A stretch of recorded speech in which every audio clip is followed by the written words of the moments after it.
Então, vamos Então, lá, galera. Leozinho, mete bronca aí. Então, aproveitar aqui, a galera já conhece o Julião, né? Mas tem muita gente que não conhece, né? Quero dizer, né? Agradecer a presença de todos vocês e também dizer que, pô, que é um orgulho aí, pô, tá dando, tá trocando informação com o Júlio. Eu digo que tá trocando informação exatamente, né? Pela bagagem que ele tem, né?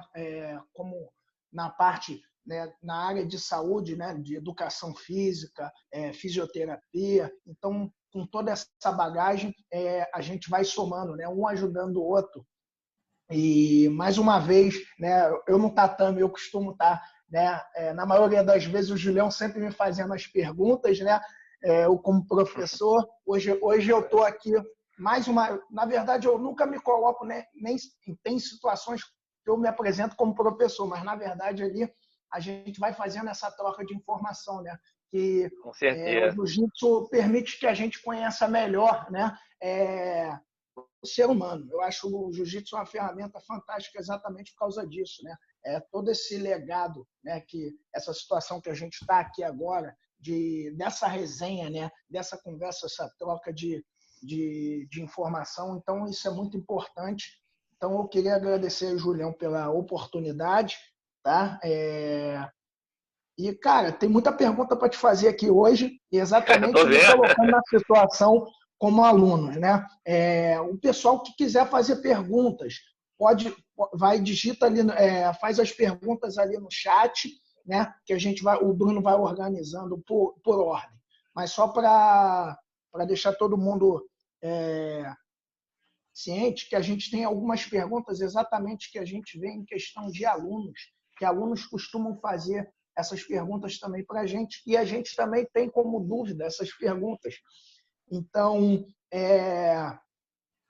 o pessoal que chegou na escola agora, começou a treinar, especialmente as meninas, chegam aqui, vê muito homem, ficam meio acanhada. Pode fazer a pergunta, fique à vontade, a casa é de vocês, tá? Então, vamos lá, Julião, para a gente começar. Se deixar, a resenha vai, então a gente acaba não entrando no assunto, né? Que essa é a melhor parte do treino, como eu estava dizendo no início. Então, boa noite a todos.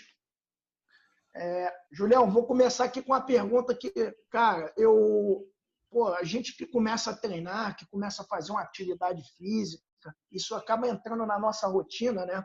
E, cara, muitas vezes treinando, a gente começa a treinar e a gente acaba dando aquela ignorada na dor, né? E também tem no início que a gente, eu queria te perguntar, até quando é válido, né, a gente treinar com dor e o que você acha de...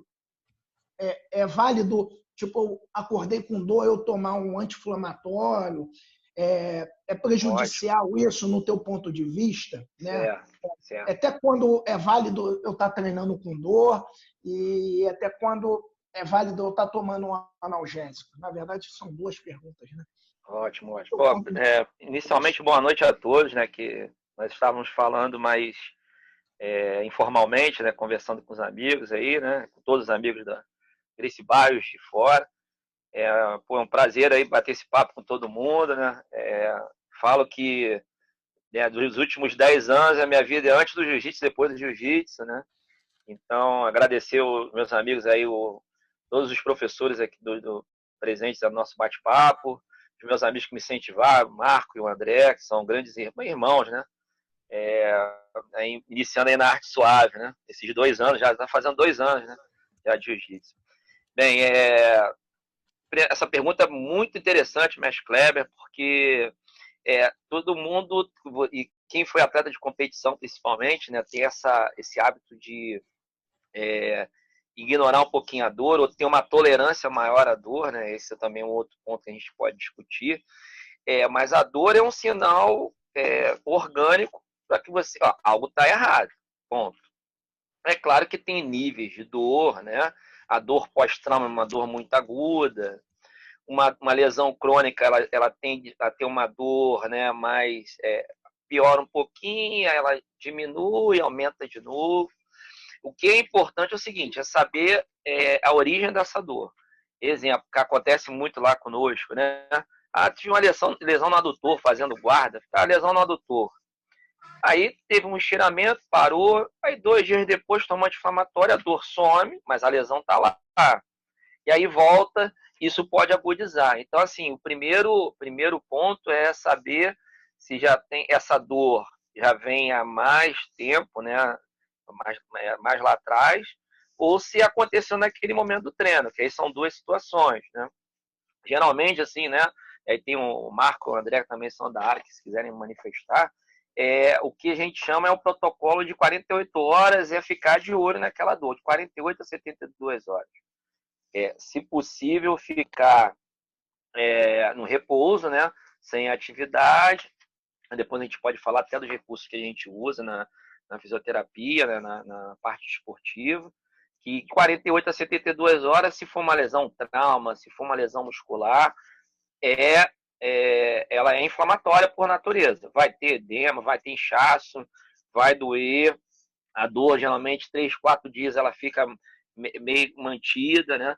E aí vem a segunda pergunta do mestre Kleber, que é a relação dos anti-inflamatórios. Os anti-inflamatórios, eles vão fazer com que não tenha tanta reação, né, inflamatória, e reduzindo um pouco. O que eu sempre falo é que vai ter sempre. Se tem lesão, se tem uma lesão pregressa, vai ter esse processo inflamatório.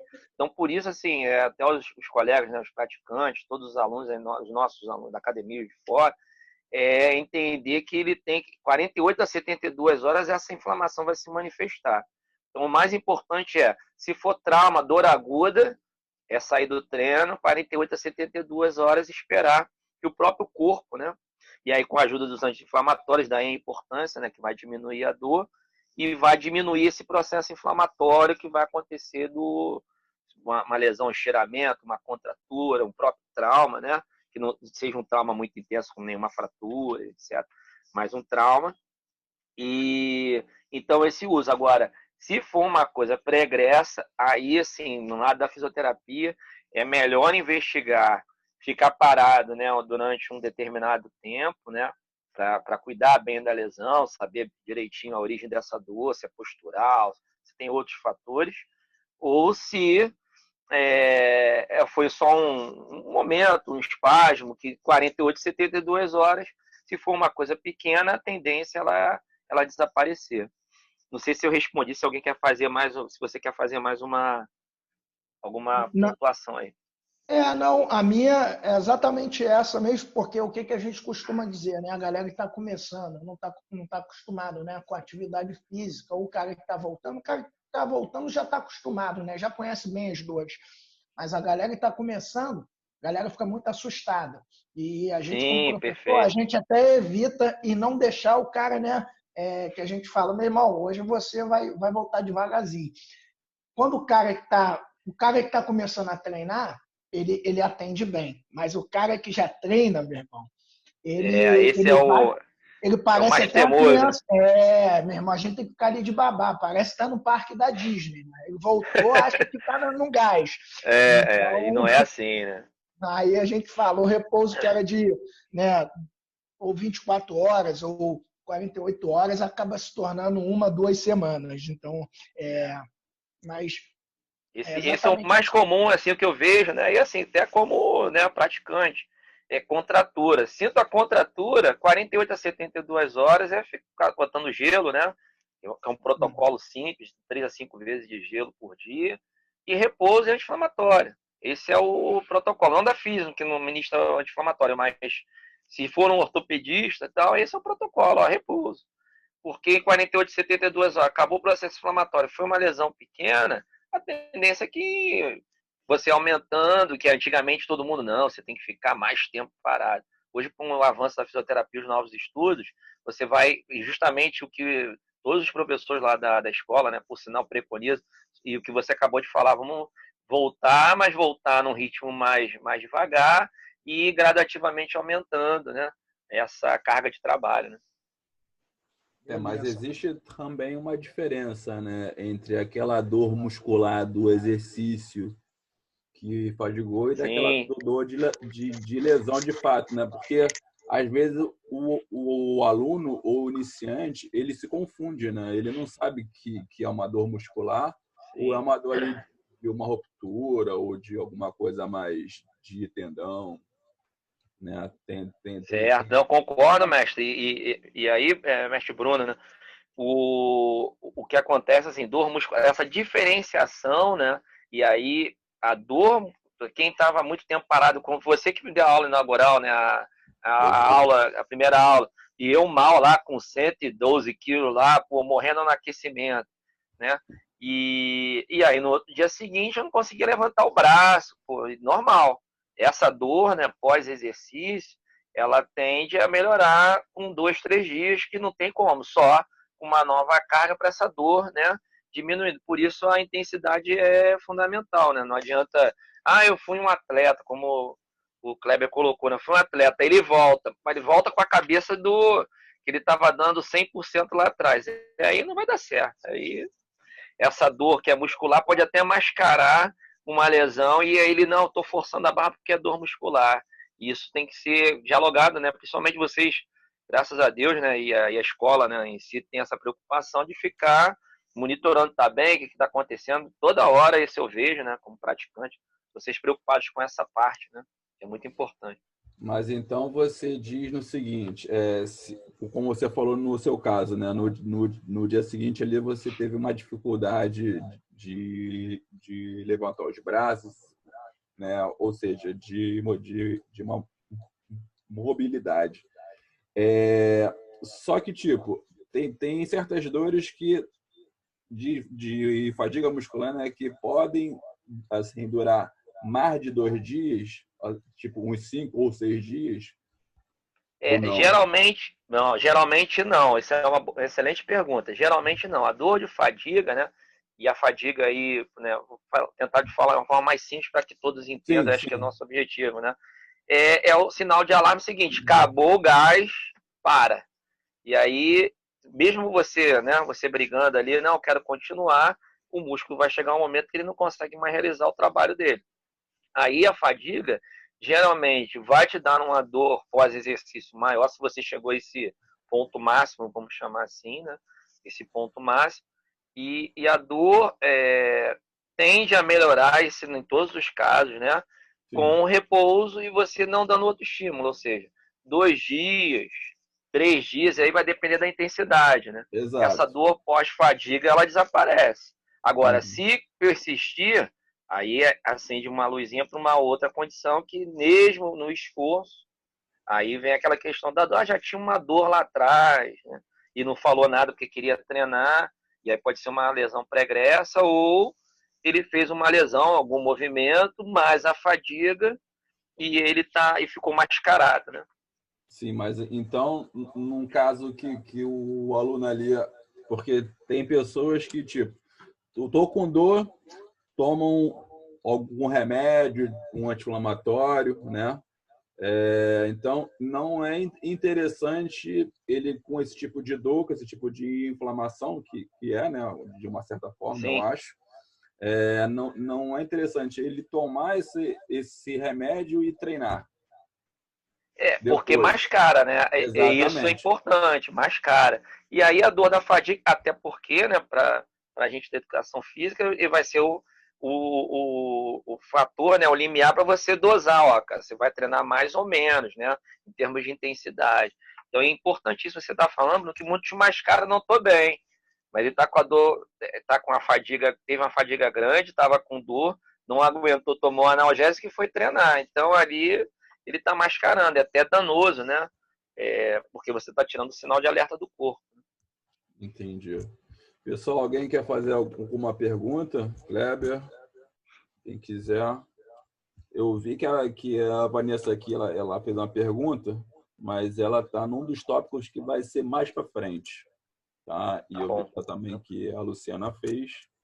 Depois a gente vai fazer também essa pergunta. Agora a outra você já deu uma pincelada nesse tipo de assunto, né, que é sobre a termoterapia, né?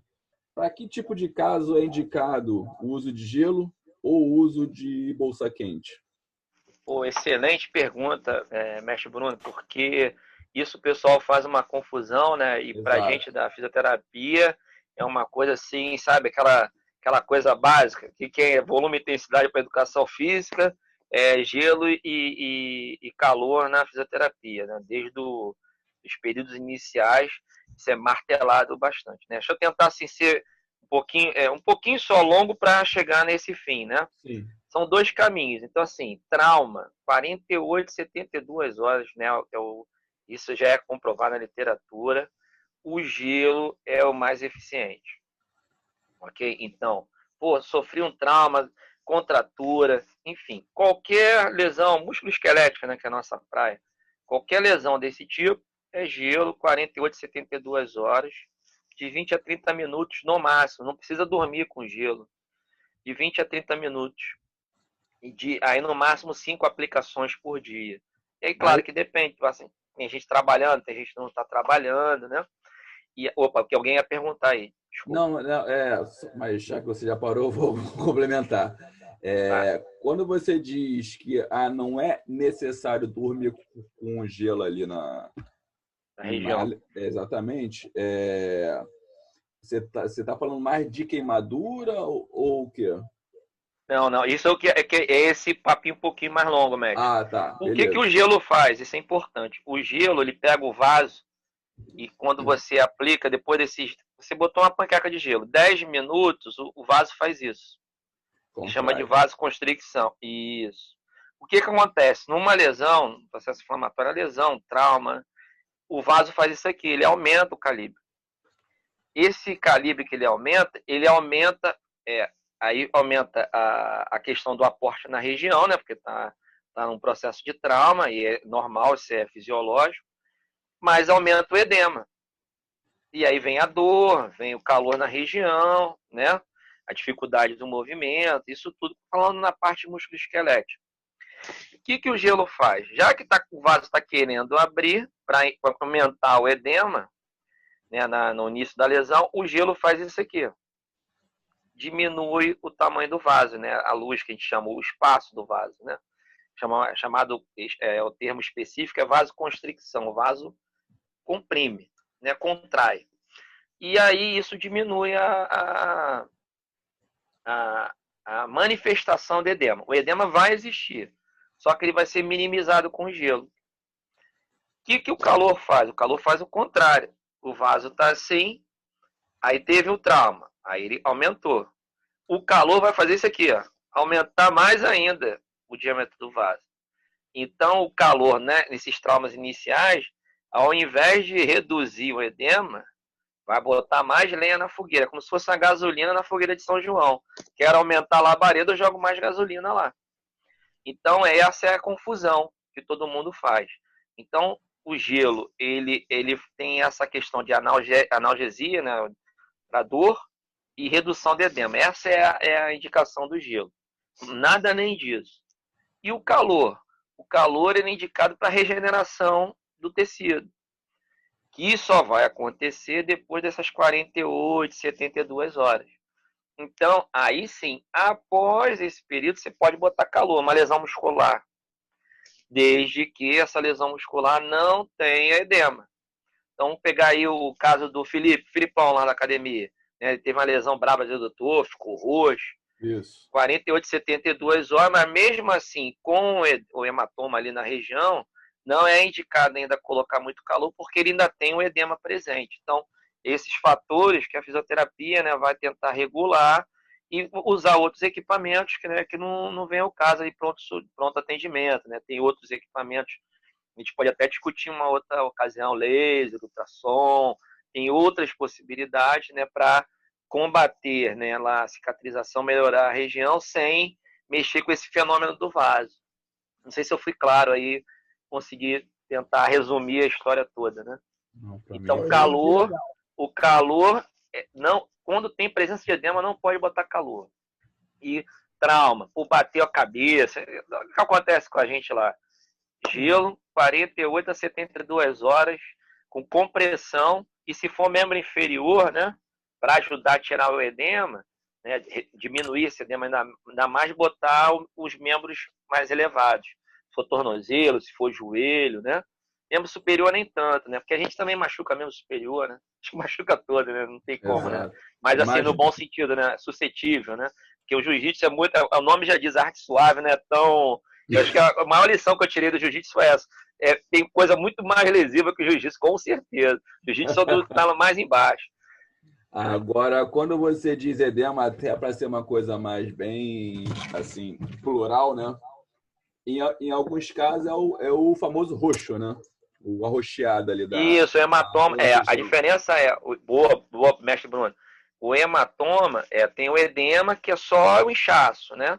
Aí você olha lá para a região, não tem nenhuma presença de roxidão e nem de sangue, né? Que é essa diferença do roxo, que é só o trauma, né? E aí extravasamento de sangue do tecido ali daquela região. E quando você tem um derrame na região, geralmente o rosto fica com as bordas vermelhas. Aí nós chamamos isso de hematoma, que tem ali sangue presente, né? Essa é a diferença. Entendi. E uns traumas, às vezes, só tem o inchaço. Você olha assim, e o hematoma ele é um sinal importante, porque quando o hematoma é logo presente, a gente já pensa logo em, por exemplo, muscular, em estiramento 2, 3. Se for um ligamento, né, um ligamento de joelho, já pensa numa ruptura parcial, porque aí foi uma lesão de alta energia, que a gente chama, né, de trauma forte mesmo. Entendi. Luizinho, é contigo agora. Fala aí, Julião. Então, Fala, cara, mestre. eu falo um pouquinho do meu início, né? Essa pergunta aqui tem tudo a ver de quando eu comecei a treinar jiu-jitsu, né?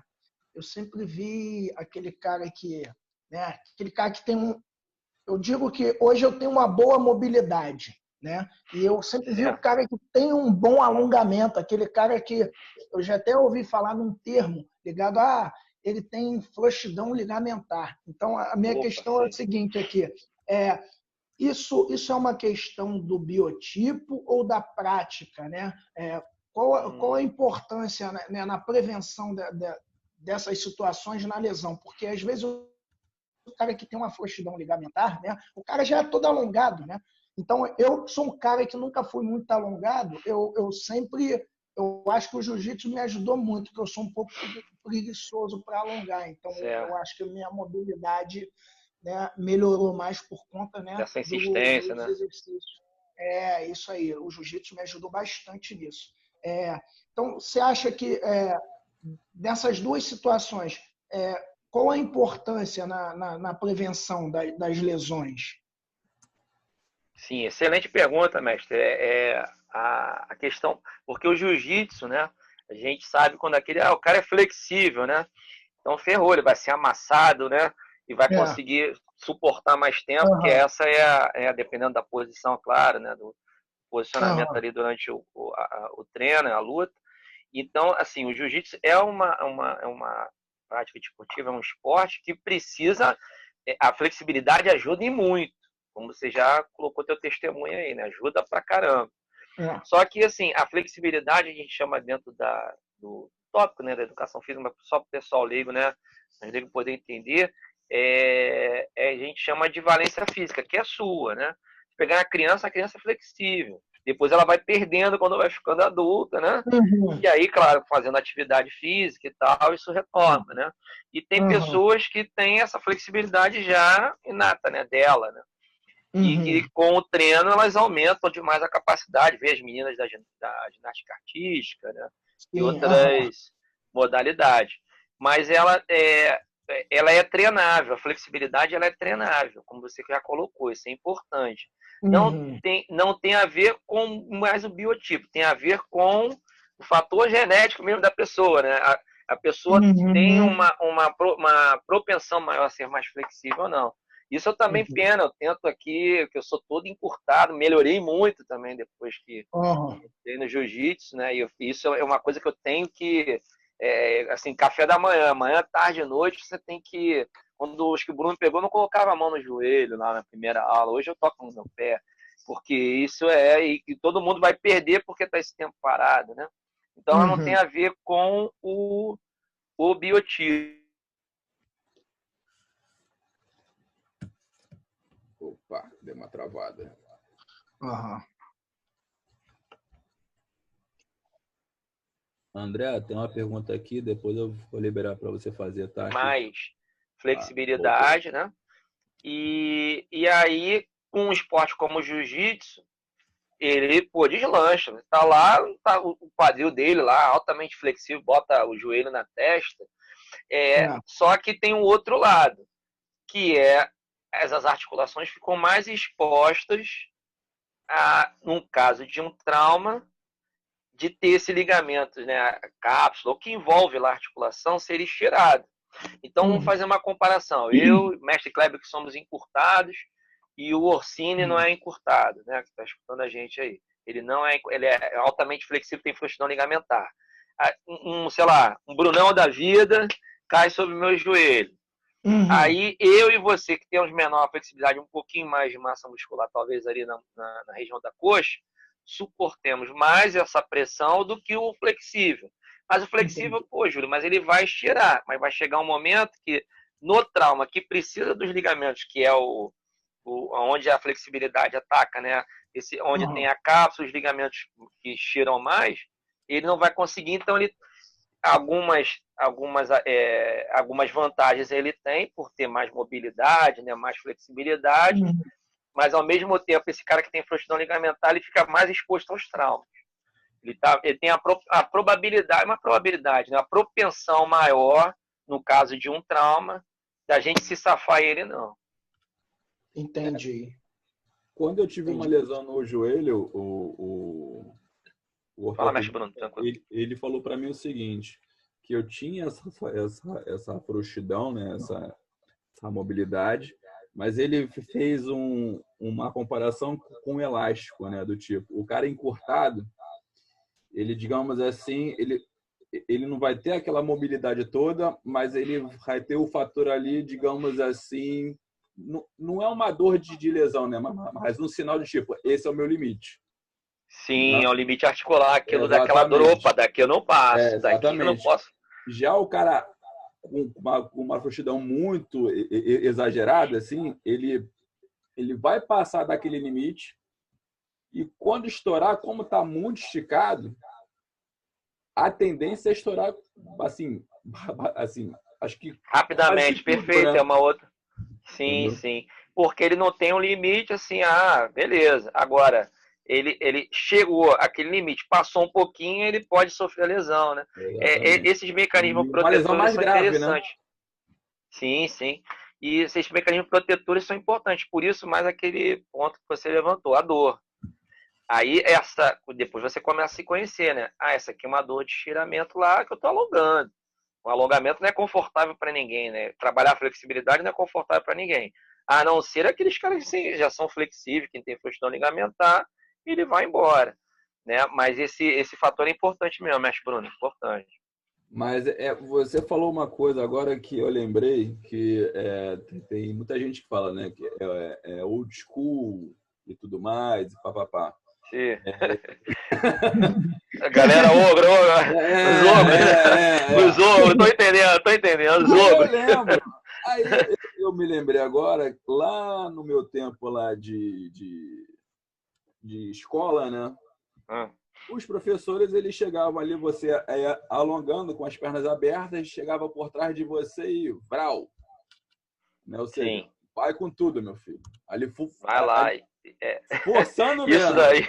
Isso daí Agora... O filme do Van Damme lá, pô, que bota dá a martelada no cara, o cara abre. Assim.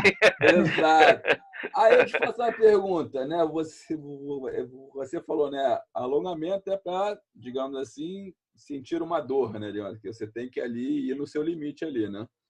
Certo. Esse método, ele, digamos assim, ele é muito rudimentar ou até onde ele é válido? Sim, pô, boa, excelente pergunta. É um método como, pô, tem... vamos alongar, né? Fazer estiramento mantido. São maneiras de ganhar flexibilidade. Você tá pegando, como se fosse a minha blusa aqui, eu tô fazendo isso aqui, ó. Sim. Aí no dia seguinte eu faço de novo. Aí no quarto dia o tecido já tá cedendo, minha blusa tá lá embaixo, né? Isso é o que realmente acontece nos tecidos. Uhum. O que é importante aí nessa discussão é que existem formas melhores de ganhar flexibilidade. É claro que quando a gente fala flexibilidade é mais articulação, né? A gente está pensando lá dentro, né? Ligamento, cápsula. Mas tem os fatores externos, como o que cobre os músculos, a gente chama de fáscia, o próprio músculo. Por exemplo, se tem uma questão mais elástica, né, da flexibilidade, vamos chamar assim, do músculo, os alongamentos está comprovado, isso aí são os estudos, né? O alongamento ativo ele é muito mais salutar para não gerar lesão e você ganha mais rápido flexibilidade. Isso é comprovado, né? Na educação física o pessoal chama de 3S, né? Na fisioterapia a gente chama de técnica de energia muscular, técnicas ativas, né? Que nada mais é do que o contrair e relaxar, né? Na educação física o pessoal usa mais o termo 3S, que é o contrair e relaxar inibindo lá os grupamentos e você ganha mais flexibilidade sem essa dor exagerada. Você percebe que o músculo está alongando sem ter esse desconforto todo. Qual é o problema da galera old school, né? Vai lá, meu filho, Van Damme, né? Como colocaram aí, né? É que você vai criar microlesão muscular. E aí, ao invés de ajudar, você está atrapalhando. Porque aí faz uma microlesão. Aí vai tecido, que a gente chama de tecido de reparo, né? Vai preencher aquilo ali no lugar do tecido muscular. Aí você vai, estira de novo, faz uma coisa mais exagerada. E vai criando microlesão. Então, esses mecanismos somados não são benéficos. Então, entre o alongamento, hoje a gente sabe, alongamento desse old school, né? E outras técnicas de alongamento, essas técnicas mais atuais são melhores. Que o problema do old school é esse. Vai lá, Julião, bota o pé lá. Eu posso fazer um estiramento, com certeza. Eu posso fazer uma lesão muscular, com certeza. Ainda mais se... E aí, cuidado, né? Os iniciantes. Pô, piorou, né? Pegar um iniciante, o cara tá, sei lá, 10 anos sem fazer uma atividade física, você pede o cara para botar a mão lá no pé, ele não vai conseguir. Se você for na marra, né? Você tem a possibilidade de gerar lesão. Exatamente. Ele funciona, mas ele tem um preço. Isso aí. É igual o treino intervalado, né? É legal, mas tu paga o preço. Você condiciona rápido, mas paga o preço. E assim, mas é atleta, né? Se for um caso, um atleta. Ele tem uma competição, vamos pensar no nosso caso, tem a competição daqui a 3 semanas. Ninguém vai ficar lá dormindo, não, ele vai arrancar o couro, vai chegar lá na competição próximo do ideal e ele vai, né? Ganhando o ritmo ali, né? Exatamente. Pessoal, alguém quer fazer uma pergunta? Que eu vou liberar aqui o microfone do André, que ele tem uma pergunta aqui interessante. André, pode falar. Opa, boa noite, pessoal. Julião, Oi, André. Fala, irmão. É uma dúvida mesmo relacionada a alguns protocolos aí de reabilitação acelerada, né? Que até via muito lá na época, eu fui estagiário lá no Filé, no Newton Petrone, né, na Fisiobarra, e só mudou a técnica que está em evidência, né? O que você acha aí, qual a tua visão sobre esses protocolos dentro da inflamação, né? Nessas primeiras 48 horas, tem algumas técnicas aí como o dry needling, por exemplo, né? Que geram algum tipo de processo irritativo nessa fase, para poder acelerar... Dá um boom, né? Dá acelerada, local, né? E ir direto para a fase proliferativa, né? Que é a fase de cicatrização. Qual é a tua visão sobre isso aí? Você acha que isso aí, na verdade, é só performance? Você acha que isso é besteira? Você acha que isso aí realmente tem alguma evidência? Porque eu já vi, né? Mas isso causa, assim, para as pessoas que recebem, é danoso para o tecido. É danoso, e sim. Danoso, é muito sensível, mas que eu já vi, né, lá pro Fisiobarra, mas naquela época nós estávamos lá, porra, 97, porra, 98. Era só como é que era, experimento vivo, né? Era cobaia nessa época. Não tinha artigo, não tinha nada, parceiro. O artigo tá vindo agora. A gente fazia aquilo ali no senso comum, né? Vamos lá. Pô, no cheiro, né, cara? Fazia assim e ia, né, cara? Fisioterapeuta da seleção, a gente ficava lá, né? E caramba, o filé tá fazendo. Mas qual é a sua visão hoje em dia, né? Baseado em alguns artigos que realmente fazem, qual é a sua visão sobre isso? Eu sempre... eu tenho uma frase que é o seguinte, né? Nosso corpo, quem sabe o nosso corpo somos nós mesmos, né? E ele tem o ritmo dele, né? O biorritmo que não tem como a gente lutar muito com essa ferramenta, né? Aqui, interna, endógena, né? Mas assim, o que eu vejo do dry needle, né? Que é uma coisa que, se nenhum medicamento, né? E aí falando que não é a minha área específica, dry needle só para o pessoal leigo aí entender, é o agulhamento a seco. Você faz o agulhamento na região, provoca ali a região, né? Com agulhamento seco. Parecido com a acupuntura. Parecido, né, André? Um pouco parecido.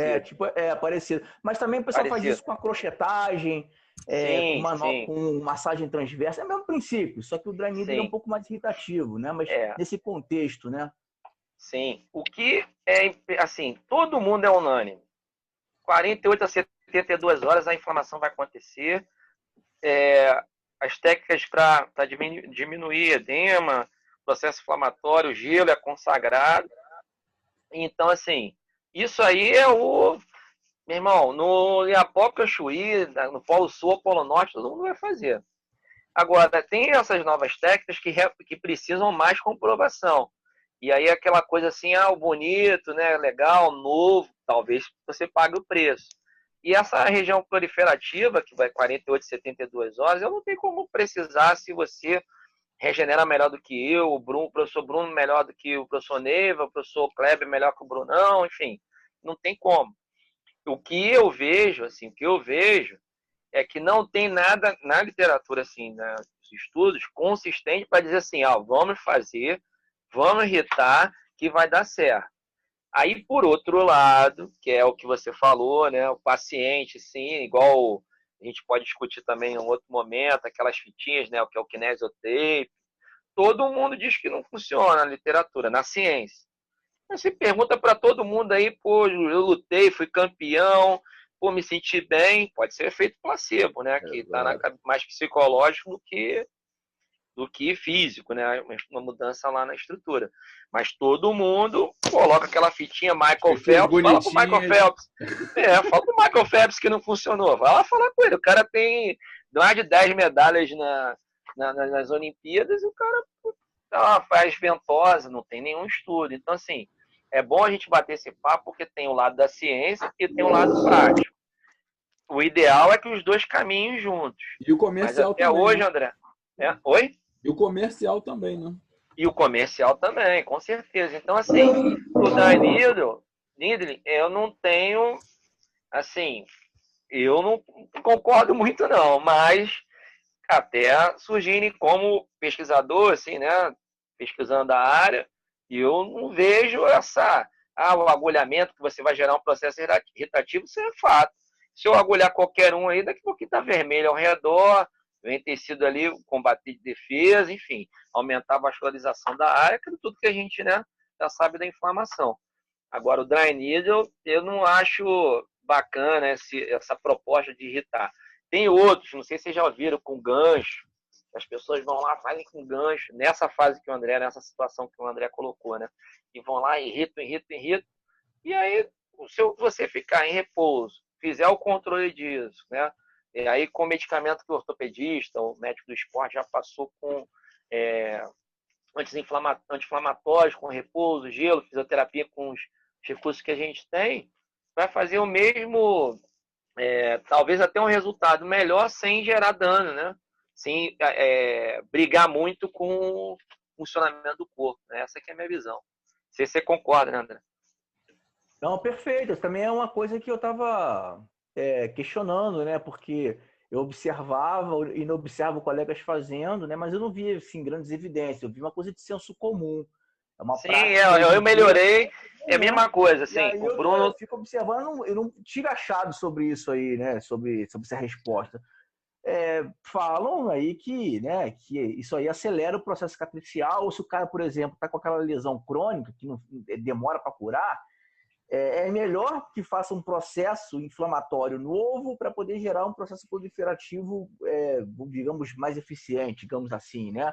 Na cronificação. Sim. Então, melhor volta para aquela fase inflamatória, por exemplo, e reinicia um processo de imunidade do tecido, de cicatrização do tecido. Né? Isso é o que eles tentam argumentar. Aí, se eu botar para todo mundo aqui para a gente discutir, você tem uma lesão no adutor, todo mundo aqui.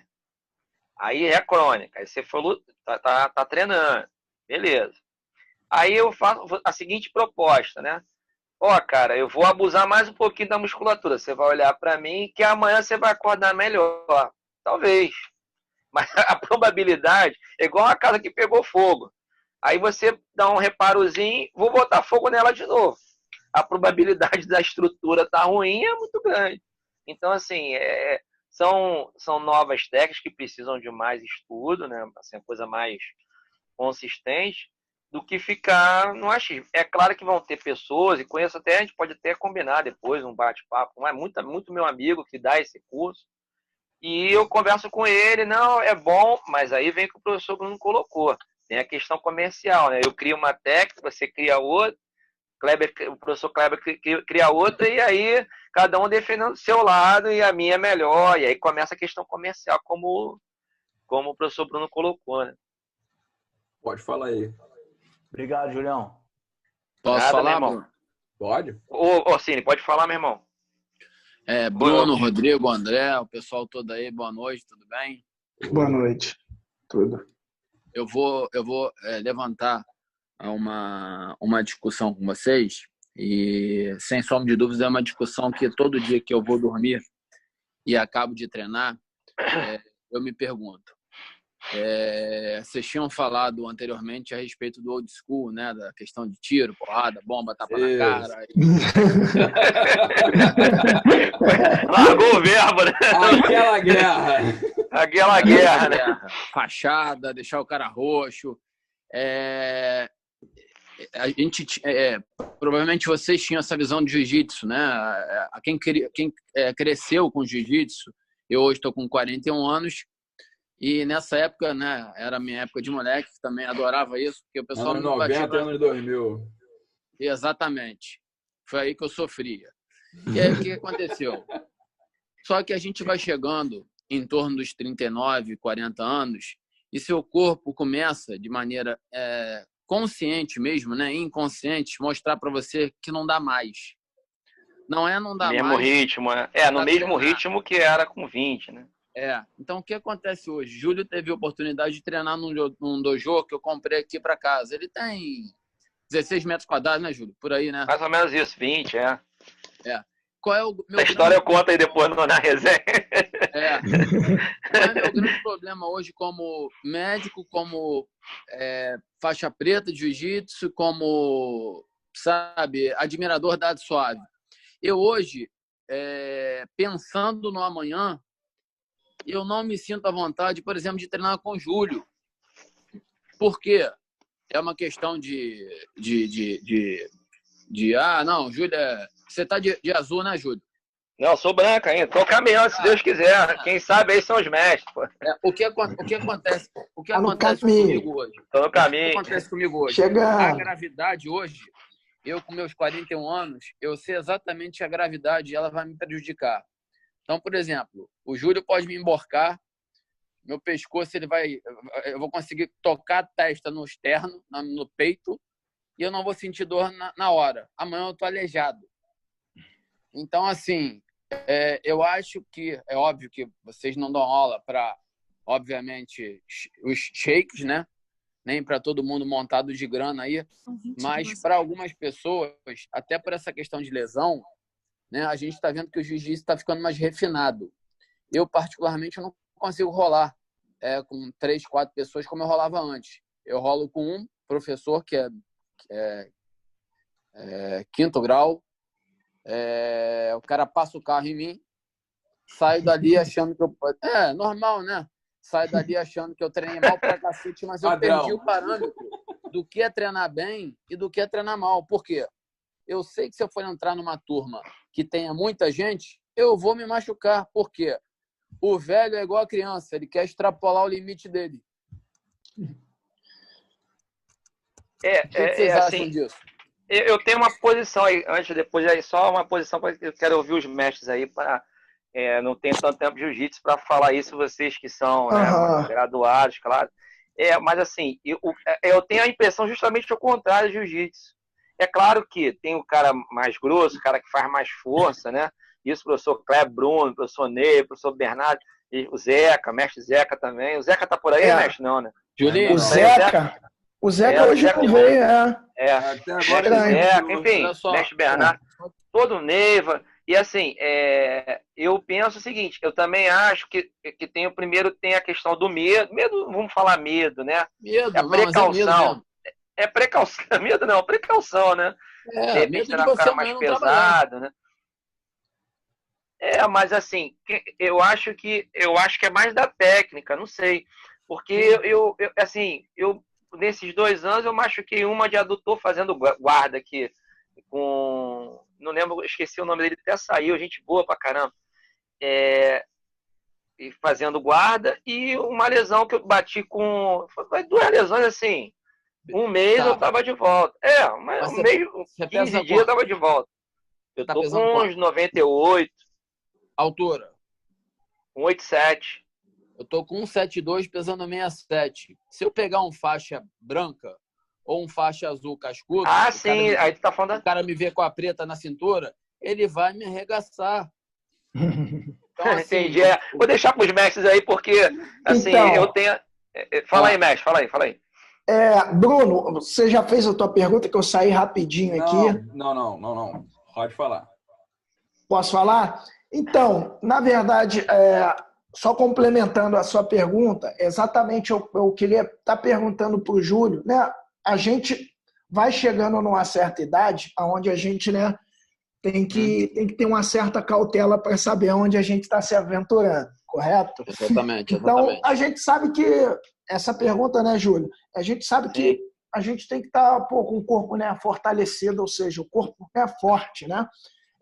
Sim, para poder sustentar, né? Exatamente. Na tua visão hoje, como aluno da área, né, de saúde, né, fisioterapeuta, o que você, hoje, como aluno de jiu-jitsu, vê que é preciso o aluno estar fortalecendo para estar prevenindo essas lesões? Hoje, o que você diria, o que você acha que um praticante de jiu-jitsu tem que ter na bagagem exatamente para evitar essas lesões? Vou contar uma história rápida. Esses caras botaram pilha, o André, o Orsini, né? E aí eu acho que é mais a questão da técnica, né? Só Essa rapidinho, questão que você Júlio. levantou. André, vou falar só antes do Júlio responder essa questão, cara, do cara ser mais pesado, do cara ser mais tá mais preparado. A gente aqui na escola aqui, a gente busca muito a questão de estar colocando o cara numa posição onde ele é ruim e tá coordenando o treino, entendeu? Tô ouvindo.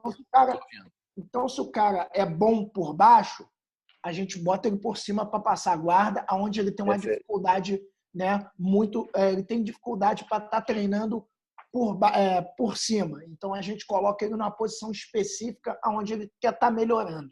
Então, a gente pega muito no pé do aluno que ele é bom, tá passando guarda. Meu irmão, você tem que ficar por baixo. Ele é bom por baixo, você tem que ficar por cima. A gente sempre tira ele dessa zona de conforto, seja o faixa preta, o Zeca como um dos alunos lá nosso, faixa preta, ele sabe que eu pego direto no pé, né, exatamente de não deixar o aluno ficar nessa zona de conforto, ainda mais quando ele está treinando ou com uma aluna, né, ou com uma menina, ou está treinando com um cara mais leve ou mais forte que ele. Então a gente sempre bota, que o jiu-jitsu é exatamente isso, né, cara?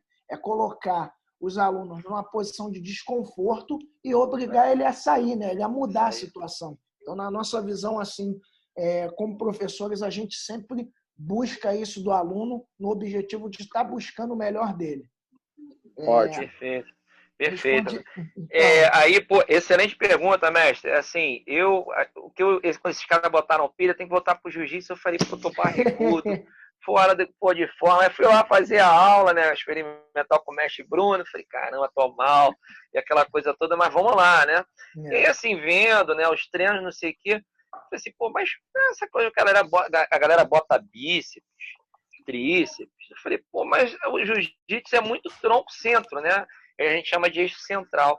Assim, hoje, como praticante de jiu-jitsu, eu vejo grupamento de ombro, quadril e coluna como os fundamentais. Bíceps, tríceps, panturrilha, são todos acessórios. Assim, tem bom, mas se você não tiver, Então, é como você falou, um indivíduo que não tem tanta força como o Morcini, que é magrinho, né?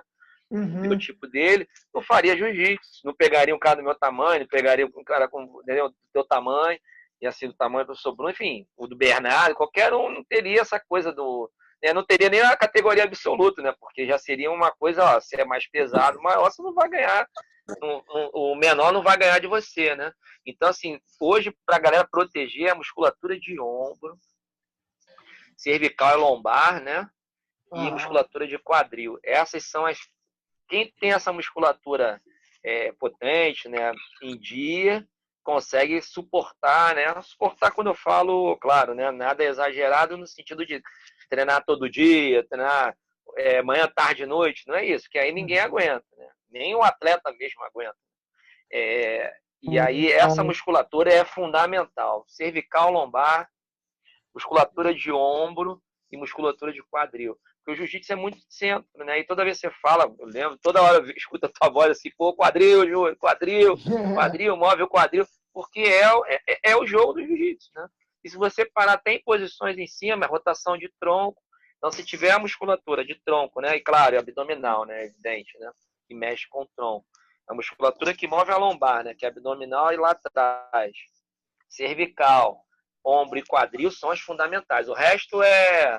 Eu até ouvi a frase do professor Bruno, é perfumaria, né? Botar bíceps, botar aquilo, aí é perfumaria. Não sei se vocês concordam, né? Corpinho de modelo. Isso, ficar modelinho, né? Senão ninguém lutaria jiu-jitsu, né? Ninguém faria jiu-jitsu. É verdade. Entendi. Só o Ricardo americano que é modelo, né? Alguém quer fazer alguma pergunta? Na verdade, vou até aproveitar esse gancho aí de fortalecimento. Tem uma pergunta aqui que na verdade, quem fez foi o Gabriel. Deixa eu liberar aqui o microfone deles. Gabriel da academia? Fala, Gabrielzão. É a família toda só no microfone, né? Exatamente. Minha Nossa Senhora, vai ser uma briga aí. Cadê a Vanessa? Vamos aí, Mestre Zeca aí. Libera o microfone aí. Não sei se eles estão escutando, mas eu vou tentar ler aqui a pergunta deles, se eles não se manifestarem. Fala aí, pessoal. Boa noite. Fala, Gabriel. Fala, Gabrielzão, beleza? Fala, Julião, tudo bem? Beleza, meu irmão? Então, pedi para eu fazer pergunta? Isso, a tua pergunta que tu fez, campeão. Então, Tu, Julião, foi o primeiro cara que falou que o meu caso não era cirúrgico na época. Não sei se tu lembra, até falei isso pra tu. Lembro. Fui em 3 médicos diferentes, 2 falaram que eu tinha que operar e tal. O teu caso era do joelho, né, que tu tá falando? Do meu joelho. Da luxação de patela, né? Isso. Cheguei a fazer fisioterapia, fiz as 15 sessões de fisioterapia, hoje tá 0, graças a Deus. Mas... Qual é o melhor estilo, o melhor tipo de fisioterapia que tu indica, como no meu caso, né, que eu tive que fazer sucção do joelho? No meu caso não foi água no joelho, né, foi mais sangue pra caramba mesmo. Porque o teu caso, meu irmão, foi o seguinte, como a tua patela saiu do lugar, né, que a gente chama de luxação da patela, né? Eu tive um derrame. Isso. É comum pra caramba que esse é o problema de joelho e tornozelo. Vir logo o derrame, e aí o joelho, eu lembro que o teu joelho virou um monstro, né? Ficou inchado, bem inchado. E aí, quando você tem o derrame articular, com uma lesão desse tipo, né? Repouso, etc. Só que todo mundo fica pensando, tinha um pessoal, né, da ortopedia até, que discute pra caramba lá na FRJ, que é uma linha mais dura, é o seguinte, você é novo, atleta, fez essa luxação. Se a gente fizer um reparo ali, colocar, né, essa patela mais no lugar e fixar um pouco, você não vai ter a luxação de novo. Te digo de antemão, meu irmão, se você fizer um trabalho de fortalecimento, pode ser que aconteça, pode ser que não aconteça. A mesma coisa comigo, que nunca teve uma luxação de patela. O que você tem, né, aí na fisioterapia, isso é muito importante, é resolver os desequilíbrios que colocam você nessa condição mais favorável de luxar. E aí não existe o estilo de fisioterapia, né, ideal que você colocou esse termo, né? E aí, pena que o Ricardo não está aí hoje, mas a gente vai ter essa resenha, que é a osteopatia, a quiropraxia, não é manipular o joelho. No teu caso, é justamente exercícios para fortalecimento desse joelho. E aí pode ser na musculação, pode ser com fisioterapeuta, pode ser com professor de educação física, desde que ele, né, tenha esse conhecimento de como lidar com a pessoa pós luxação de joelho. Então, a melhor fisioterapia em termos de estilo, que a gente chama de, né, André, o Orsini que estão ouvindo aí, é a cinesioterapia, é exercício. O que você tem que fazer, e você já faz. Tanto é que você falou, Júlio, eu tô 0 bala, não teve. E a probabilidade de você ter lesão pode ser que aconteça. Pode ser, pode acontecer comigo, qualquer outro. A probabilidade é igual. Agora, quem já teve a lesão, no caso a luxação, ele tem que ficar de olho, é sempre aquela musculatura que eu preciso para manter a minha patela alinhada. E aí é quadríceps, né? Esse músculo anterior da coxa, né? O da parte da frente da coxa. É esse que você... E o posterior, né? Esses dois grupamentos é que você tem que trabalhar para equilibrar esse joelho e você aguentar diversas posições. Uma posição no jiu-jitsu, no de la Riva, fazendo a guarda, você gosta de fazer guarda de la Riva, é uma posição ruim para a patela, porque tende a ela ficar saliente, né? Mas você com a musculatura preparada para isso, não tem problema, não vejo problema algum. Então a melhor fisioterapia para você é o exercício, meu amigo. Essa aí seria o melhor estilo, né? Você chamou de estilo. O que você precisa é exercício e vigiar sempre os quadríceps. Tanto é que você está bem. Você voltou a treinar, não voltou? Já voltou a treinar, Gabriel? Então, sim, já voltei a treinar. Sem nenhuma dor, ia meter bronca. Ou seja, ficar com as pernas fortes, né? Só que, inclusive, minha recuperação foi até com o Ricardo. No início, o Ricardão, Ricardo, pô. No início fiz muito trabalho de estabilidade, né, de equilíbrio. Sim. E depois eu ferro direto, ferro que eu digo é academia, né? Malhação, musculação. Malhei pra caramba e hoje meu melhor amigo é a joelheira. A joelheira, assim, a joelheira é legal, até eu uso, né, assim, não tem problema, assim, mais impacto, né, quando a gente faz... Mas é um paliativo, né? Porque ele não vai estabilizar o teu joelho. É só uma sensação seguinte, pô, lembrando que você teve uma lesão no joelho. Mais um, opa, campeão, segura a onda. Segura a tua onda aí, por favor, cara, não passa daqui não. Então a joelheira, tirando para impacto, né, que eu acho que era interessante, assim, o neoprene, igual a gente usa para, por exemplo, os educativos que na sexta-feira, né, a famosa aula de educativo nossa, que aí tá de baiana, não sei o quê. Você com a joelheira, você tira a joelheira, você não fez um impacto com o joelho. Então, assim, né, não tem problema, e não vejo, pelo contrário, né, na nossa escola, os professores fomentam para que você sempre preserve o teu corpo, esteja bem. É um mecanismo que você coloca ali só para proteger do impacto. Agora, se você tiver que luxar a patela com ou sem joelheira, meu amigo, vai acontecer. Então é mais um lembrete, ó. Tem a musculatura aciona, e foram os exercícios que o Ricardo com certeza fez contigo, de estabilização, né? De patela, de você ficar em certas condições com equilíbrio, né? Depois progredir para saltos, aterrissando com a patela, né? Sabendo usar essa musculatura. Então, assim, se você fez todo o teu dever de casa, agora é fortalecer e jiu-jitsu. O tratamento agora é jiu-jitsu. Só complementar aqui, Zeca, exatamente o que o Júlio está falando, foi até mesmo um dos comentários do André. André está por aí? Não. André? Não sei, acho que ele estava com um compromisso. Não, tá aqui sim, mas tá aqui ainda. Tá aqui. Tô aqui. Foi você que estava falando da situação do treino, do cara mais pesado? Não, foi o Orsini. Não, foi o Orsini. Foi o Orsini. Tá. Ele tá aí? Fala, Orsini. Não, acho que o Orsini saiu. Ele estava com compromisso. Então, acho que ele estava com compromisso. Na verdade, o que eu quis dizer da didática, né, é exatamente a situação quando o aluno, às vezes, tem uma lesão ou quando ele vai treinar com um cara mais pesado. O Gabriel é um aluno que eu corrijo direto, exatamente pela questão dele ser um cara novo, né, dele ser dele tá aí no preparo, tá naquele puro suco, né, como a gente costuma dizer. Puro suco. E, cara, às vezes coloca em posições assim onde ele se força muito, até mesmo as articulações, enfim, uma posição que não é saudável. Aí, quando estava falando ali do André, a questão de didática, foi questão exatamente a didática, ela não, quando a gente vai, né, amadurecendo no jiu-jitsu, se eu vou treinar com um cara pesado, eu gosto de fazer uma guarda birimbolo, né? Aí eu vou falar, meu irmão, birimbolo, para quem não sabe, é aquela guarda que você faz uma guarda emborcada, né? O aluno está começando. Então, meu irmão, não vou fazer um birimbolo com um cara desse, né? Eu vou trabalhar com aquela guarda exatamente com o pé no quadril. É exatamente esse momento de desconforto que eu falo, não é a guarda que eu estou acostumado a fazer, mas eu vou jogar um pouco afastado, um pé no quadril, o outro no bíceps, mantendo esse cara afastado.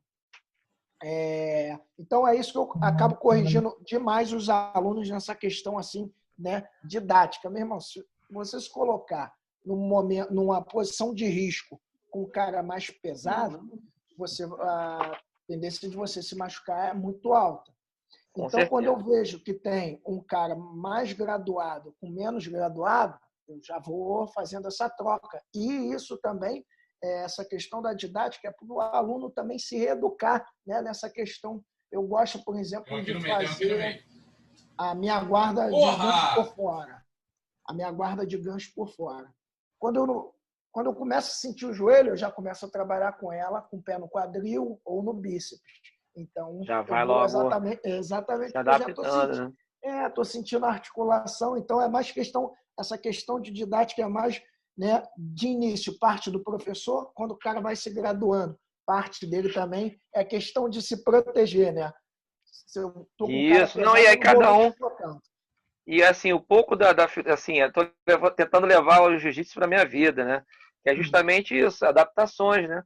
Você começa a se adaptar ou não, cara. Aqui essa posição, por exemplo, pegar, sair por baixo ali né, quando o cara tá montado, né? O Caio faz isso bem, que ele é flexível, 20 anos. Exatamente. Não vou me aventurar, não, Deus tem que arrumar outro jeito de sair de uma outra forma. Então, assim, isso que é o legal do jiu-jitsu. O jiu-jitsu te dá possibilidade dentro do teu jogo, né? Dentro das tuas características físicas até, né? De você levar vantagem ou desvantagem. Então, assim, adaptações, né? E isso é fundamental, mestre. Isso aí eu já peguei. Isso aí eu confesso que... Não, o legal porque eu tenho alunos, né, que, pô, os caras são atores, um apresentador. Então, os caras mesmo, às vezes, estão com um comercial engatilhado, os caras não podem ralar o rosto. Eu falo, campeão, os caras vêm cedo para treinar. Eu falo, meu irmão, tem que evitar essa posição aqui, senão, pô, o comercial já era. Já. Então, é engraçado. Vai fazer comercial de pé. Comercial de pé, né? Exatamente. Então, aí eu falo, cara, a didática não pode partir só de mim, não. Tem que partir de você também, meu irmão. Jiu-jitsu é se proteger, não é ser aquele kamikaze. Eu sou mais pesado, então segura. Hoje, meu irmão, você vai vir por cima aqui e daí a gente vai jogando, né? Claro, mas isso aí. tem como treinar, né? Eu costumo dizer para os alunos, risco de se machucar, meu irmão, a gente tem até acordando, saindo da cama. Tem gente que costuma acordar nem levanta, né? Que às vezes está com a hérnia, às vezes trava tudo, levantando. Diz aí, Julião, você pode dizer isso melhor que eu. Não, é verdade. Eu falei uma vez em conversando, sei que eu estava conversando, não sei se foi com o Orsini, assim, falei, pô, Júlio, o que tá achando? Perguntar do jiu-jitsu, assim, contar. Falei, pô, cara, ele é muito menos lesivo do que handebol, de basquete, de futebol, porque você tem essa possibilidade de dosar agora. Num sprint de 100 metros no futebol, o cara tá correndo, você pode ter lesão muscular, assim como no jiu-jitsu também, numa guarda. Só que a possibilidade de trauma, você ainda tem como prever as situações. Isso que é legal do jiu-jitsu, né? Você tem, pô, o cara tá aqui, igual o Cine falou, meu pescoço tá ficando emborcado, você foge o quadril, fica um pouquinho de lado, como se fosse dar, né, na posição do rolamento para trás, e você já aliviou a pressão na tua cervical, né? E isso que é muito interessante no jiu-jitsu. Eu acho o jiu-jitsu, por mais que, né, seja uma arte marcial, tem essa questão, né, das torções, que né, e a questão dos pêndulos, né, com as alavancas, o jiu-jitsu hoje é como aquele lema, né, da escola, jiu-jitsu para todos. Hoje eu Posso dar meu pequeno testemunho desses 2 anos. Jiu-jitsu é para todos mesmo. Isso aí. Então, vamos lá. Bruno, como é que tá aí a ordem de perguntas? Então, cara, como é que tá? Outras, basicamente, elas não foram feitas, mas já foram colocadas. Colocadas, né? Buiu, Fala, Zequinha. então vamos lá. Fala, mestre Zeca, e aí? Eu tô vendo, boa noite para vocês aí. Eu tomei uma surra para entrar aqui, mas peguei aula com os universitários, aí eles foram me guiando aí. Vamos lá. Vendo falar de fisioterapia aí. Tem que falar para o pessoal também aí o seguinte: fisioterapia, depois que tem gente que gosta tanto, que começa a ir para musculação. Aí começa a virar um marombeiro. As articulações começam a forçar a articulação. Ah, me machuquei aqui, me machuquei ali. E quer botar a culpa depois no jiu-jitsu.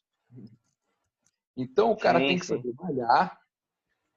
E também tem que ver o seguinte: que não é só força, que o cara vai querer fazer uma força enorme. Eu não posso falar hoje em dia dos lutadores novos, que eu não conheço. Mas lá atrás, eu não vi nenhum fisicamente que fosse um absurdo. E uma luta que me chamou muita atenção foi, aí é das antigas, Cássio Cardoso e Marcelo Bering lutando. Porra, foi um jiu-jitsu assim que você não sabia se batia a palma ou se ficava só prestando atenção, se bater palma vai estar perdendo algum detalhe. Outras lutas que a gente viu lá fora, aí vamos dizer, Vale Tudo do Rickson, tal, etc. Você quer ver que fisicamente ninguém era nada demais do jiu-jitsu. Os outros que eram fortes, 2 né? metros, Isso. 50 e pouco de braço, o cara já te olhava, E voltando para o gás, eu nunca vi nenhum gás que chegasse perto do jiu-jitsu. Eu fiz o waterpolo pelo Flamengo, eu joguei handebol na faculdade. Eu falei, pô, será que sou eu? Aí depois você começa a falar com todo mundo, cada um que fez uma outra modalidade, o gás do jiu-jitsu é diferente. Você pode nadar, pode fazer triatlon, pode ser o que for, mas esse que estavam falando aí, você vai tentando impor o seu ritmo. Porque às vezes vem um ligeirinho de lá, se você for no ritmo do ligeirinho, tu não consegue. Né? Sim, sim. Aí começa a fazer aquela forma, idade, mais peso, mais não sei o quê, mais não sei o quê. Qual é o resultado? Segura a onda e o Santos é de barro. Com certeza. Zeca, meu amigo Zeca, saudade de você, meu irmão. Assim, o que eu vejo hoje, né, como professor de educação física e terapeuta, mas sou mais fisioterapeuta hoje, professor de educação física, mas eu vejo o jiu-jitsu, né, sei lá, botar um praticante 3 vezes por semana fazendo jiu-jitsu, né, gás, essa coisa toda é inegável, né? E com complementação de 2 vezes por semana de musculação, é a atividade ideal. Esse cara está coberto, ou seja, foi a pergunta do mestre Bruno, né? Que falou quais são os grupamentos musculares que você está realmente. Você vai utilizar no jiu-jitsu e vai se proteger de lesões, torções, porque são pontos-chave na nossa movimentação. Se o cara fizer um trabalho específico, né, de cervical, lombar, né, abdominal, quadril e ombro, né, complementar na musculação, que, né, porventura um movimento específico ele não tem carga lá, esse cara está fazendo atividade, até o jiu-jitsu é completo, né? Você consegue fazer movimento de perna, de braço, e mudança de situação, então ele é completo. E aí, mais os músculos que você precisa usar mais, né? Que aí é mais um fator protetivo, né? Proteção. Usar esses grupamentos que eu falei, associado à musculação, mas não malhar todos os dias para botar, né, massa muscular, ficar, né, com uma hipertrofia gigantesca. Mas você protegendo esses grupamentos musculares na minha concepção, é o ideal, né? É o ideal, porque o gás do jiu-jitsu no aeróbico, né, quando o Neiva, né, qualquer um da proposta, professor Kleber, Bruno, né, dá aquele, vamos mais um rola. Você vai 3, 4 e descansa um. Isso inconscientemente, né? Quer dizer, eles estão fazendo consciente, né? Mas a gente inconscientemente já está fazendo intervalado. Na semana seguinte, não, dá para dar o 4º, dá para dar o 5º rolo. E aí, assim por diante, adaptação, né? Mas musculação mais jiu-jitsu, né? A musculação como complemento nesses grupamentos aí seria assim, o complemento ideal. Não sei se o que os mestres acham aí, o Zeca também, né? Agora, Júlio, me diz uma coisa, até onde a musculação, vamos dizer assim, num português bem, bem chulo mesmo, amarra a pessoa fica dura. Porque teve um mito muito tempo, né, que o trabalho de força você diminui flexibilidade. Não é isso, são duas coisas distintas. Porque como você faz muita força, né, é aquela sensação de você estar com o braço inchado, você quase não consegue esticar o braço lá, digamos, numa rosca bíceps. Isso ficou no pessoal da old school, né, ficava com essa ideia na cabeça. Hoje, a gente sabe que os treinamentos se complementam. Então, não existe um esporte sozinho o melhor de todos. Tem aqueles mais completos, né? Você mexe com vários grupamentos. Jiu-jitsu é um deles. Judô, né? Artes marciais de uma maneira geral, mas assim, judô, jiu-jitsu, natação, são esportes que você mexe com praticamente todos os grandes grupamentos musculares. Então, seria esse ponto aí, né? Para colocar para a galera. Alguém quer falar mais alguma coisa? Então vamos Cara, lá. eu tô achando que Você te respondi, Zé. Hã? Não sei se eu te respondi, meu irmão. Respondeu sim. Agora eu tô achando que o Serginho dormiu. A última vez que eu vi ele aqui, estava comendo uma maçã. Então vamos lá, pessoal. Então, para a penúltima pergunta. Tô ligado aqui, meu irmão. Tô ligadão aqui na parada. Fala, Serginho. Grande mestre, Serginho. Beleza? Na voz de sono. Beleza. Mas vamos lá. Então, é uma pergunta polêmica, né? Uma pergunta que tem muita gente que assim, a minha opinião, assim, usado de uma forma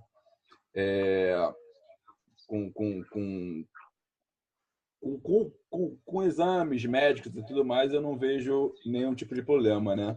Mas tem gente que usa de uma forma muito indiscriminada, que é até onde o anabolizante ajuda ou previne na causa de lesões?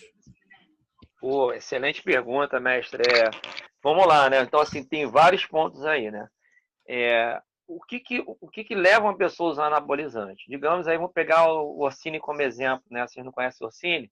Estava vendo aqui há pouco tempo, não sei se vocês estavam vendo antes de entrar aqui na live, o Minotauro, ou Minotauro, um dos dois, entrevistando o mestre De La Riva. Eu não conhecia, né?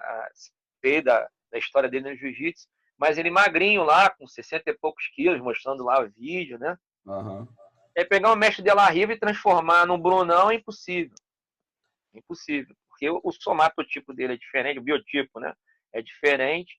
E aí o que acontece? Você chega, está fazendo atividade, está bem fisicamente, está com bom percentual de gordura, mas 1 ano, 2 anos, você não passa daquilo ali, ganha lá 1 centímetro lá em perimetria, aí a cabeça começa a coçar, eu tenho que... Dá um busterzinho aqui. Vou ter que dar um passo à frente, aí começa o limite biológico, imposto pelo gene, pelo teu biotipo, né? Toda a tua carga familiar, né? Teu pai 1,60m, 1,60m, não espere que você vai ficar com 2 metros de altura, né? A não ser que você tenha alguém na família, né? Direto com essa carga, sabe? Tentar potencializar. E aí o pessoal vai e usa o anabolizante. Essa Júlio, ideia de que... Só um minutinho. Essa linha direta que você fala, no máximo, é o avô e a avó e pronto, acabou, né? Tem um pessoal que discute isso, né? A China faz essa manipulação genética, né? Ele cruza, literalmente cruzar, né?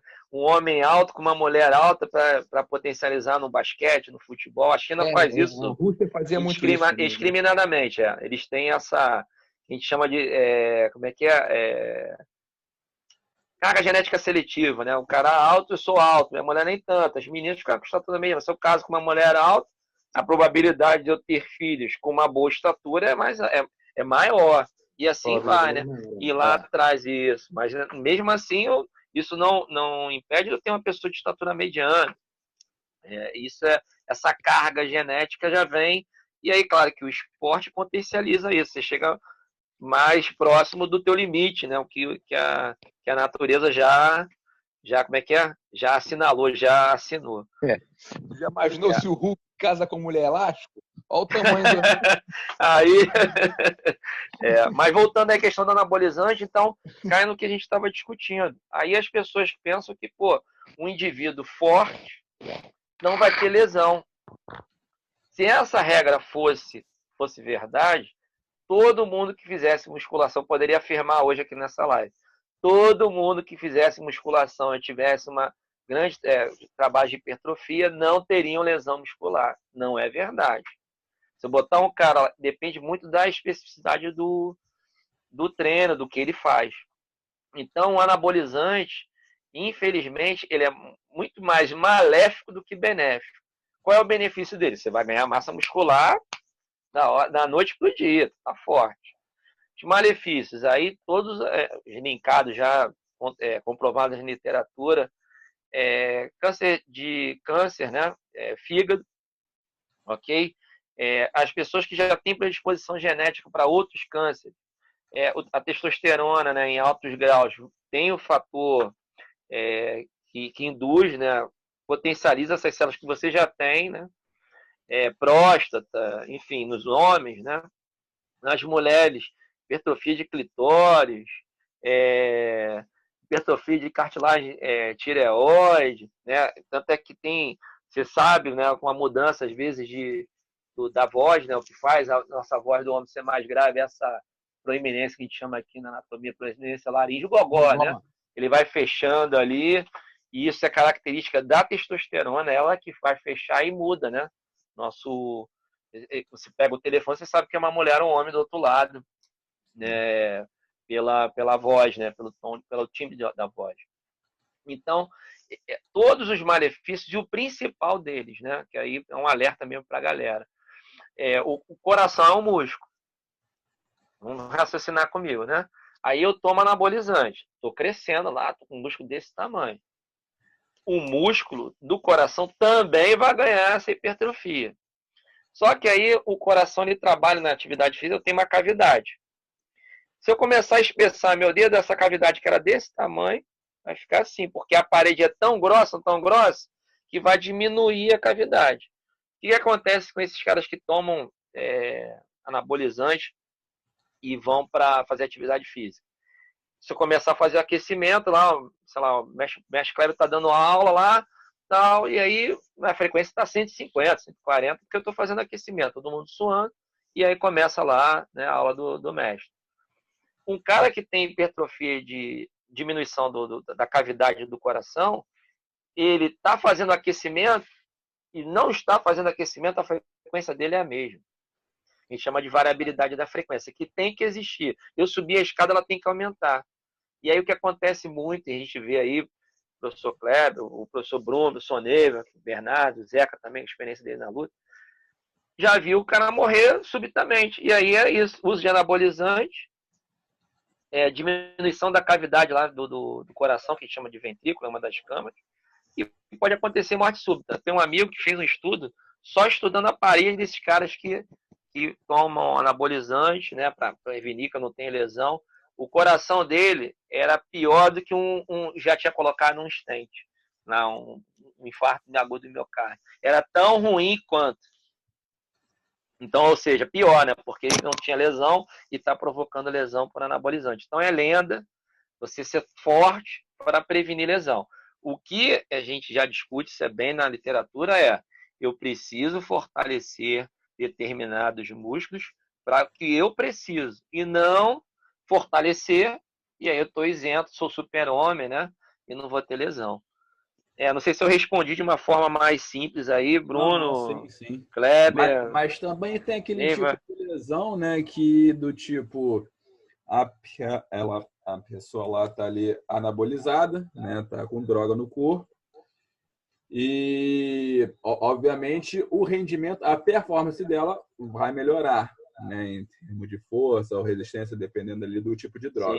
Sim, isso é sem dúvida. Né? A questão de força, né? Ela vai ter uma força muscular, mas só que ela não tem uma estrutura adequada para aquele tipo de carga. Ela consegue, mas não tem estrutura. Sim. Então, o rompimento de tendão, ele aumenta também, né? Muito boa, excelente colocação. Eu sempre dou exemplo do Ronaldinho. Ronaldinho, fenômeno. Ele tinha 17 anos quando ele saiu aqui para a Holanda. Sempre uso esse exemplo. ele teve uma doença aqui no joelho, que tá aqui no tendão, né? Aham. Aqui no tendão da patela, e a perna dele é tesoura, né? Tem um nome específico, isso eu tô só pro pessoal, Sim, onde o sim. joelho é mais juntinho, né? Perna de tesoura.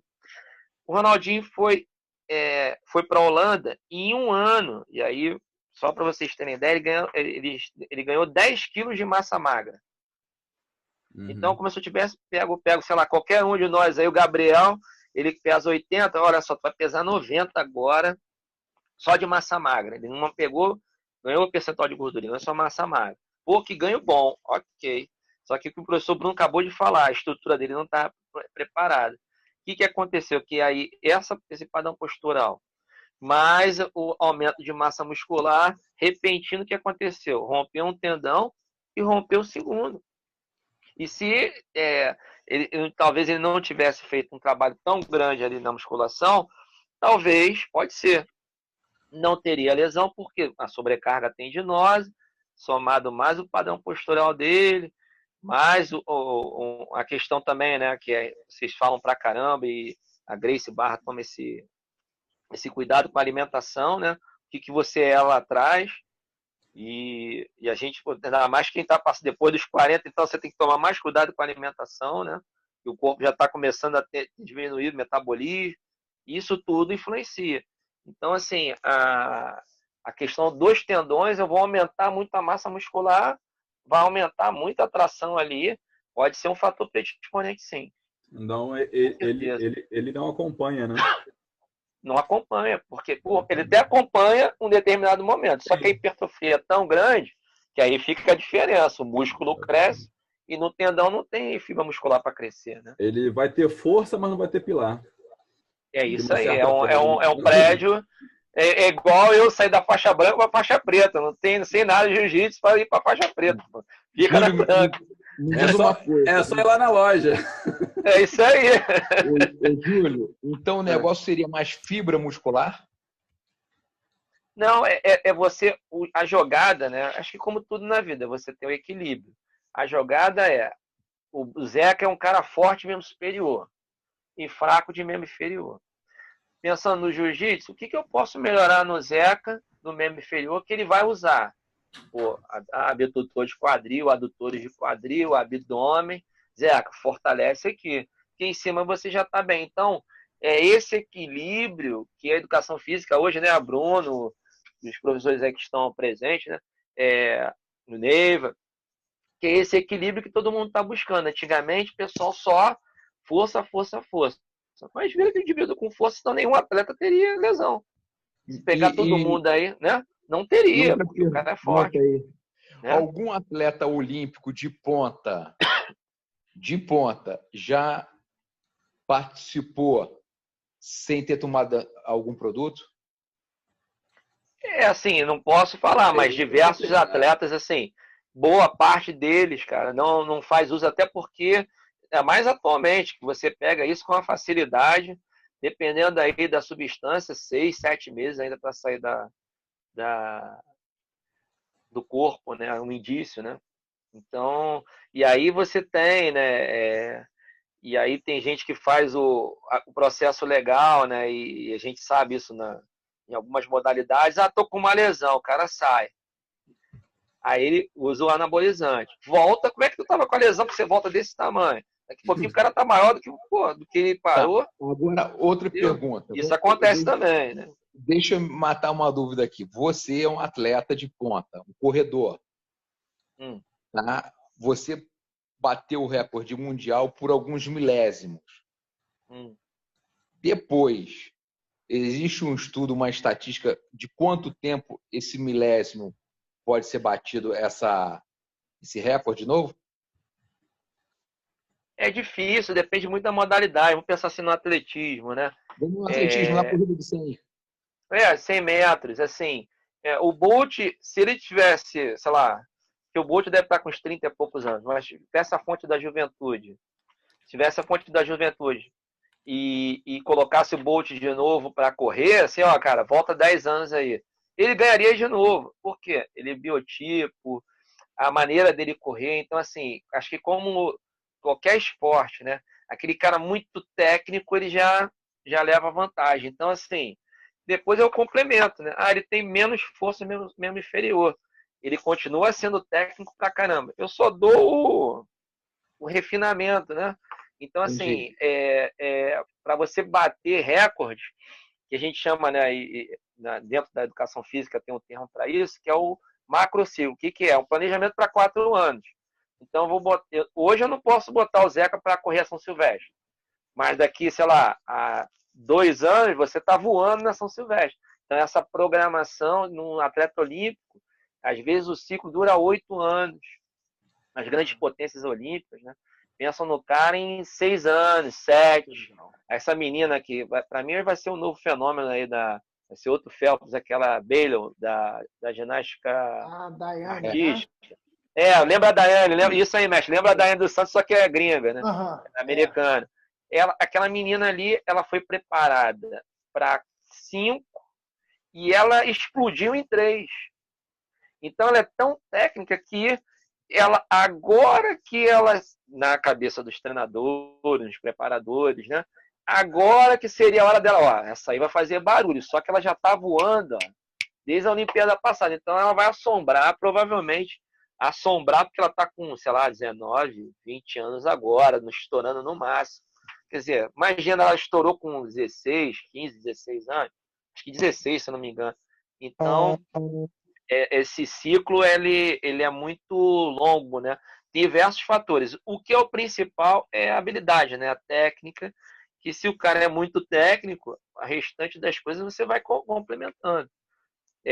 Agora, se ele não fosse tão técnico, aí o problema, tem que ensinar a técnica, ele correr. Então, assim, para ser batido, tem caras tão bons quanto que estão treinando a mesma coisa que ele, que é um americano que está sucedendo aí o reinado do Bolt, mas não é tão técnico quanto ele. Assim, se colocasse os dois na fonte da juventude, daria Bolt, cada 10 corridas, 9 seriam do Bolt. Uma poderia ser dele, 2. Né?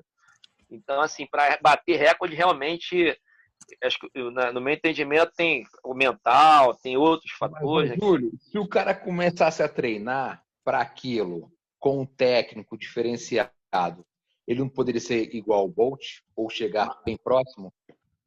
É aquela coisa, assim, os mestres estão aí para ver, eles veem, pô, esse cara tem habilidade, isso aqui tem, isso aqui não tem, isso daí no olho clínico né, e você também como faixa preta, né, no olho clínico, caramba, esse cara pô, vai demorar mais um pouco, que é o técnico.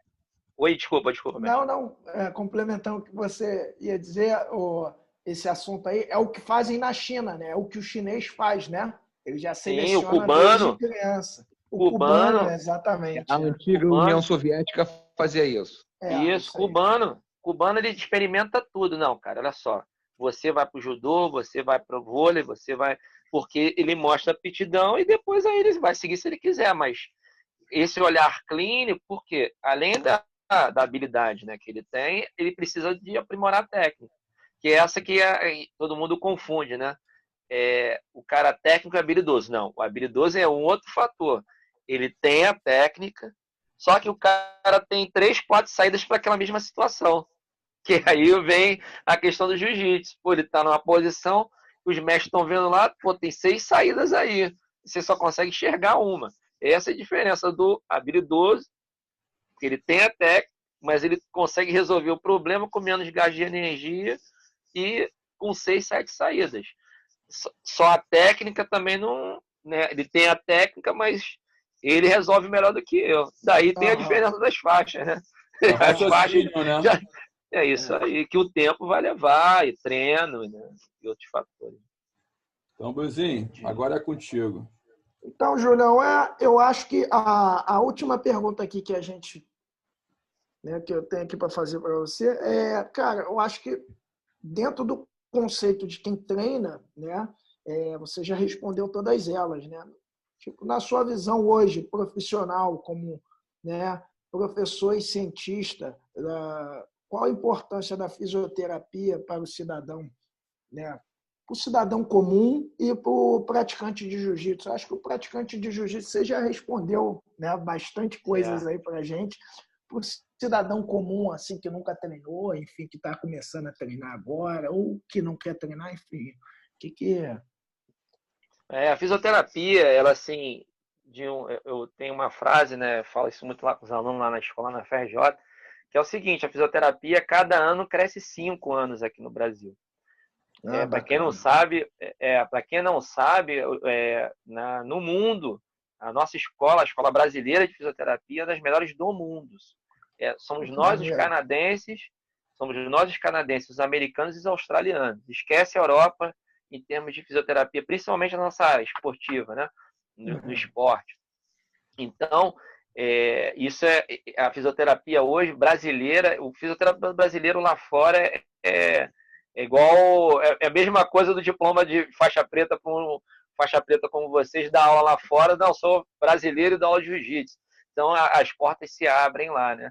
Então, fisioterapia, graças a Deus, os fisioterapeutas brasileiros, muito esforço, tem muitos nomes aí para enaltecer, não cabe aqui, mas que levantaram a fisioterapia, né? E a fisioterapia para o cidadão comum,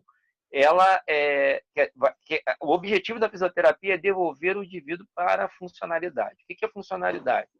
Eu quero levar meu neto na escola, hoje eu não consigo andar. O fisioterapeuta vai fazer de tudo, mesmo que você ande com uma compensação, de levar, ele vai ser capaz de levar com adaptações ou não esse neto na escola. Eu não ficava 2 horas em pé numa fila de banco. Hoje eu consigo ficar, compensa um pouquinho, e isso para a gente é funcionalidade. É devolver esse indivíduo com a melhor qualidade possível, né, de movimento, no que é possível, para as atividades de vida diária dele. Nós que somos do esporte, o Gabriel teve a lesão lá. O objetivo da fisioterapia, Gabriel, volta para o teu jiu-jitsu que você consegue fazer. É claro que depende das lesões, né, das extensões de lesões, mas o fisioterapeuta hoje ele tem essa incumbência de devolver a funcionalidade à pessoa, para qualquer cidadão comum, né? Se dentro da medida do possível e guardando as devidas proporções das lesões, isso a fisioterapia é o lema, né? Eu tenho que devolver a funcionalidade a essa pessoa. Desculpa aí pelo um pouquinho de tosse. Então, mas não é Covid não, hein, galera? Não é Covid não, é alergia. Já coloca aí, a do ar aqui, é Covid. Não é Covid, não é Covid não, é por causa do ar, o ar tá ligado. Para não dar barulho. Até a outra tá aproveitando ali, olha lá, minha fiel escudeira ali, deitada. Mas então é isso, gente. Então, assim, e aí também deixar esse recado, né? E, graças a Deus nós somos brasileiros, a gente tem esse complexo do Nelson Rodrigues, né? Dos vira-latas. Tudo no Brasil não é bom. Jiu-jitsu hoje é uma marca brasileira, né? Todos os mestres, a família Gracie que começou essa história, os mestres como vocês, né? Que enaltecem o nosso jiu-jitsu. Brasília Jiu-jitsu tem coisa melhor, né? Do que uma arte marcial que nem nasceu aqui, ainda tem um adjetivo na frente que é o Brasil lá na coisa. Então a gente tem esse complexo de vira-latas. Então o jiu-jitsu está aí como uma coisa brasileira, a fisioterapia brasileira, ela é enaltecida no mundo todo mundo fala fisioterapeuta brasileiro, todo mundo quer escutar a gente para falar. E assim, a fisioterapia tá de vento em popa, graças a Deus no Brasil, né? Não é tão valorizada, né, enquanto de retorno, mas assim, é isso, basicamente é isso. Ah, legal. Pô, pessoal, a gente terminou aqui com o Júlio. Queria agradecer aí a presença de todos vocês. Eu que agradeço, mestre. Pô, prazer de falar para vocês aí. Eu que agradeço. O prazer é todo nosso. Poxa.